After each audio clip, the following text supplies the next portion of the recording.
Balita naman sa Metro Manila, hindi raw papatawan ng parusa ang gurong ni livestream ang kanyang paninermon sa mga estudyante. Ayon kasi kay Vice President at Education Secretary Sara Duterte, tao lang din ang mga guro.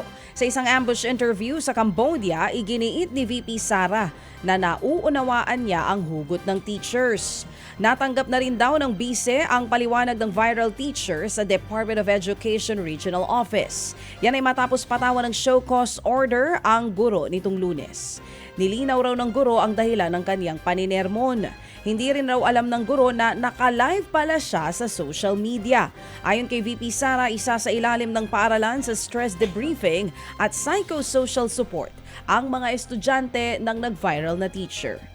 Mahigit 158 million pesos naman na halaga ng high-grade marijuana ang nasabat ng Bureau of Customs kahapon.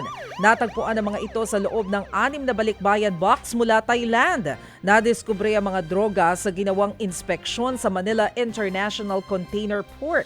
Isang tip kasi ang natanggap ng customs tungkol sa mga nasabing kontrabando. Isang Mary Gail Quesada at Rainier Quesada ang tumatayong consignee sa mga naturang package. Naharap sila sa patong-patong na kaso.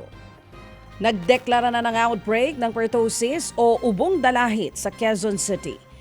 Impeksyon po ito sa respiratory system na dulot ng isang uri ng bakterya. Ayon sa mga doktor, kadalasang sintomas nito ay ang pag-ubo ng higit sa 2 linggo, hirap sa paghinga, sipon at maging pagsusuka.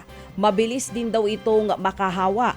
Sa talangan ng lokal na pamahalaan ng Quezon City, umabot na sa 23 ang kaso nito mula Enero hanggang noong March 20. Katumbas yan ang mga kaso sa buong taon ng 2023. 4 na po ang nasawi. Ang mga biktima, mga sanggol na wala pang 6 na buwang gulang at hindi bakunado. Ayon kay Quezon City Mayor Joy Belmonte, hirap silang puksain ang kumakalat na pertussis dahil ubos na ang stock nila ng bakuna laban dito.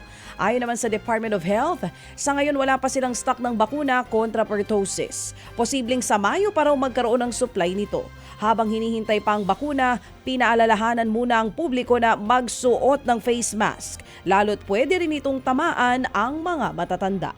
Ted Filon at DJ Chacha. Ngayon, nasa Radyo 5, 92.3 News FM. Monday to Friday, 6 to 10 a.m.